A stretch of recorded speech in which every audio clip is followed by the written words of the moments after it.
Hello students, welcome back to Smiley Sir classes. So today I am going to teach you maths worksheet number 32 of class 9th, जिसमें हम पढ़ने जा रहे हैं probability, जिसको हिंदी में हम प्रायिकता भी कहते हैं।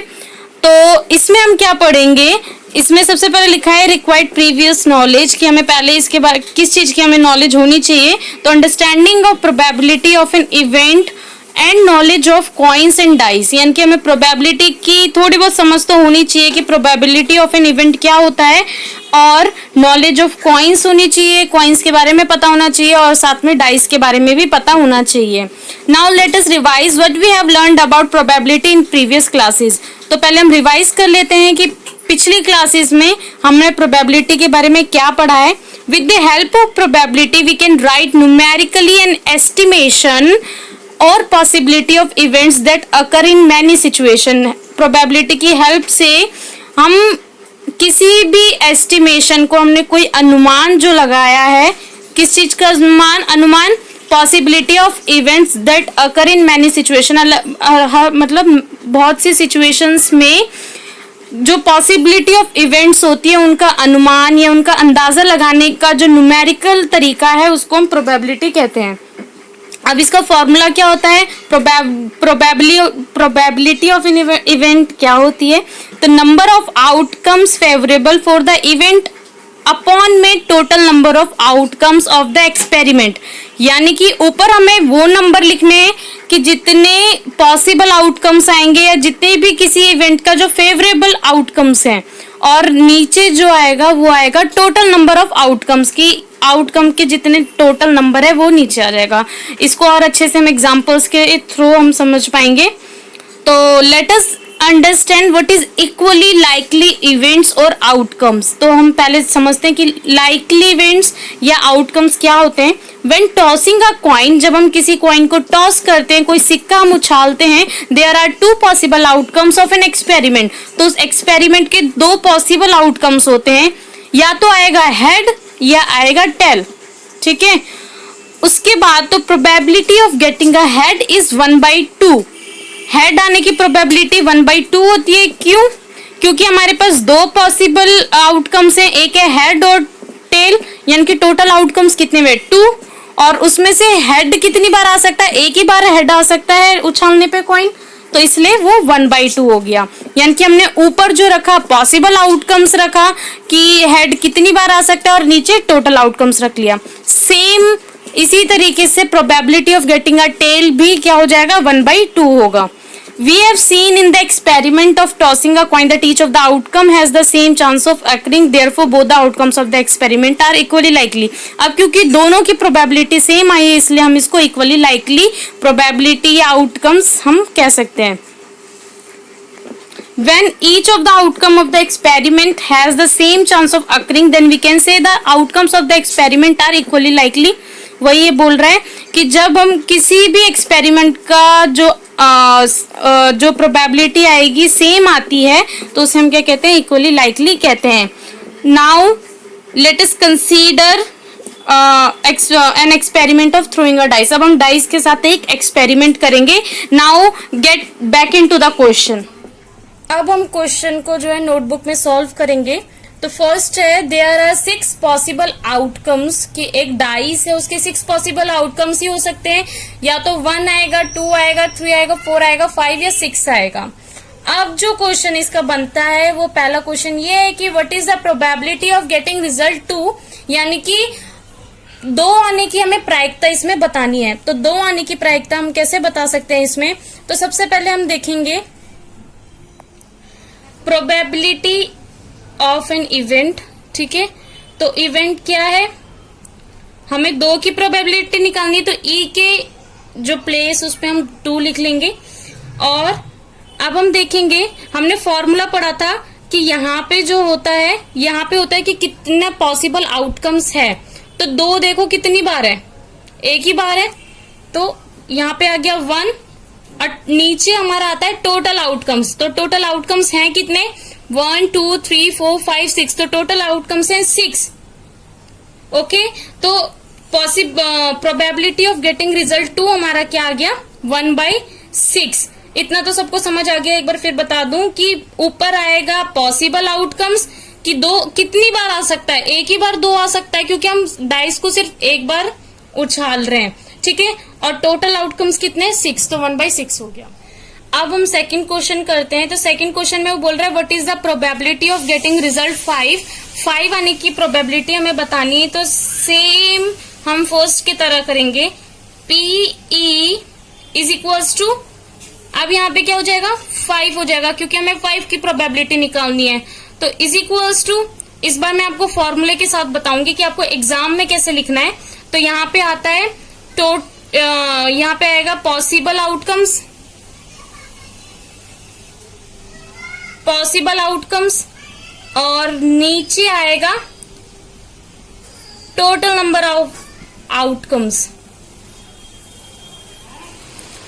तो पॉसिबल आउटकम्स 5 जो है सिर्फ एक बार आ सकता है एक डाइस में, तो 1, और टोटल कितने हैं 6, तो P5 भी हमारा क्या आ जाएगा 1/6। अब लास्ट क्वेश्चन है, are all the outcomes of this experiment equally likely, क्या इस एक्सपेरिमेंट के सारे आउटकम्स इक्वली लाइकली। तो इक्वली लाइकली मैंने आपको पहले स्टार्टिंग में बता दिया था क्या होता है कि जब सबकी प्रोबेबिलिटी सेम आती है तो वो एक्सपेरिमेंट क्या हो जाता है इक्वली लाइकली। तो इसका दोनों का प्रोबेबिलिटी हमारा सेम आ रहा है, इट मीन्स इसका आंसर क्या हो जाएगा, yes all the outcomes of this experiment equally likely.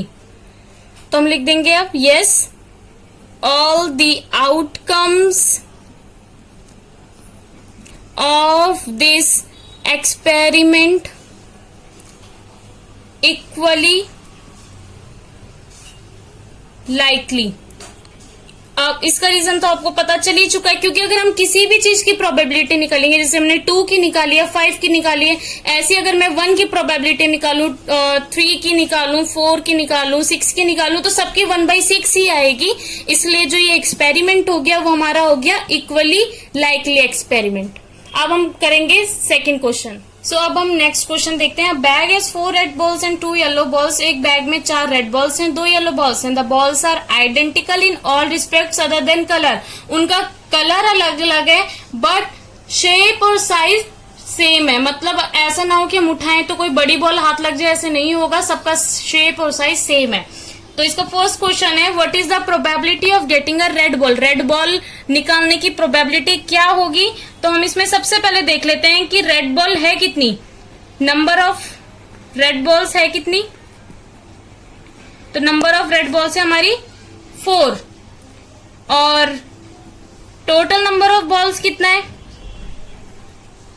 Total number of balls हमारे पास क्या हो जाएगा 4 + 2 6 बॉल्स हो गए हमारे पास। ओके, तो अब हमारा इवेंट क्या है, PE क्या हो जाएगा, हम रेड बॉल को R से डिनोट कर लेते हैं। तो PR इज इक्वल्स टू हमारा हो जाएगा, इस बार मैं फॉर्मूला नहीं लिख रही हूं। तो हमारा पॉसिबल आउटकम क्या है, 4 बॉल है तो 4 बार हम मतलब 4 बॉल उठ सकती है, 4 बार में आ सकती है बॉल। और टोटल नीचे बॉल टोटल नीचे क्या आता है, टोटल आउटकम्स आता है, तो नीचे आ जाएगा 6। तो इसकी प्रोबेबिलिटी क्या हो गई 4/6। अगर इसको हम और शॉर्ट कर दें तो हो जाएगा 2/3। सिमिलरली हम इस क्वेश्चन को भी इसी तरीके से बहुत इजीली सॉल्व कर देंगे। येलो बॉल की प्रोबेबिलिटी निकालनी है हमें, तो हम देख लेंगे नंबर ऑफ येलो बॉल है कितनी, नंबर ऑफ येलो बॉल्स कितनी है 2 और टोटल नंबर ऑफ बॉल्स कितनी है 6। तो हमारा इवेंट क्या हो गया PY, येलो को हम Y से डिनोट कर देंगे। तो सेम वही पॉसिबल आउटकम्स 2 हैं और टोटल आउटकम 6 हैं, तो 2/6 इसको हम और शॉर्ट कर देंगे तो 1/3। लास्ट क्वेश्चन है are all the outcomes of this experiment equally likely. क्या इस एक्सपेरिमेंट के सारे क्वेश्चन इक्वली लाइकली हैं। तो हम देखते हैं कि रेड बॉल की प्रोबेबिलिटी निकली है 2/3 और येलो बॉल की प्रोबेबिलिटी निकली है 1/3, यानी कि दोनों में क्या है डिफरेंस है। तो इसलिए जो ये एक्सपेरिमेंट है वो इक्वली लाइकली नहीं है। तो इसका आंसर क्या हो जाएगा, no all the outcomes of this experiment are equally likely. Now we will do practice question of this worksheet. तो इसका फर्स्ट क्वेश्चन है list all the possible outcomes when two coins are toss together, यानी कि हमें वो सारे possible outcomes लिखने हैं जब हम दो कॉइन्स एक साथ टॉस करें, एक साथ उछालें, तो उसके पॉसिबल आउटकम्स क्या क्या होंगे। तो अगर मैं दो कॉइन एक साथ उछालती हूँ तो या तो हो सकता है, पहले मैं यहाँ पे लिख देती हूँ टोटल पॉसिबल आउटकम्स। तो अब देखना है, अगर मैं दो कॉइन उछाल रही हूं तो या तो हो सकता है कि पहले कॉइन में हेड आए और दूसरे में भी हेड आए, ठीक है, या फिर हो सकता है पहले कॉइन में हेड आए और दूसरे में टेल आए। सिमिलरली हो सकता है कि पहले कॉइन का टेल आए और दूसरा भी टेल आए, और इसी तरीके से पहले कॉइन का टेल आए और दूसरे कॉइन में हेड आए। तो इसके टोटल पॉसिबल आउटकम्स कितने हो गए, 4। Now we will move to second question. तो सेकेंड क्वेश्चन बोल रहा है numbers 1 to 10 are written on 10 separate slips, 1 number on 1 slip, यानी कि हमने नंबर 1 से 10 तक स्लिप बनाई है अलग अलग, और एक स्लिप पे एक ही नंबर लिखा गया है। Kept in a box and mix well, एक बॉक्स में रखा हुआ है और उसे हमने अच्छे से मिक्स कर दिया। 1 slip is chosen from the box without looking into it, यानी कि रेंडमली हम जो है उस बॉक्स में से एक स्लिप निकालेंगे। तो इसका फर्स्ट पार्ट है what is the probability of getting a number 6, ठीक है।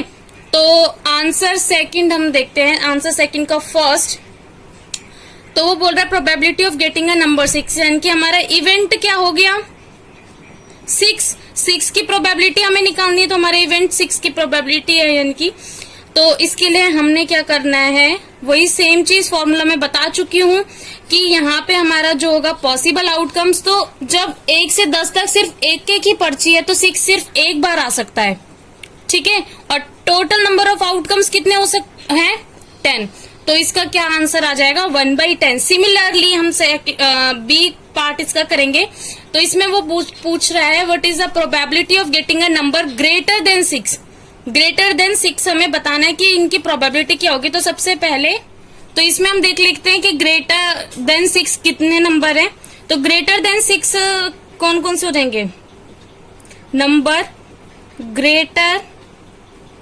देन 6 कौन कौन से होंगे, 6 से बड़े, ठीक है, तो इसमें हम 6 को इंक्लूड नहीं करेंगे, तो यानी कि 7, 8, 9 एंड 10, ठीक है। तो यानी कि टोटल कितने हो गए पॉसिबिलिटी आने की, 4 हमारे पास हो गई।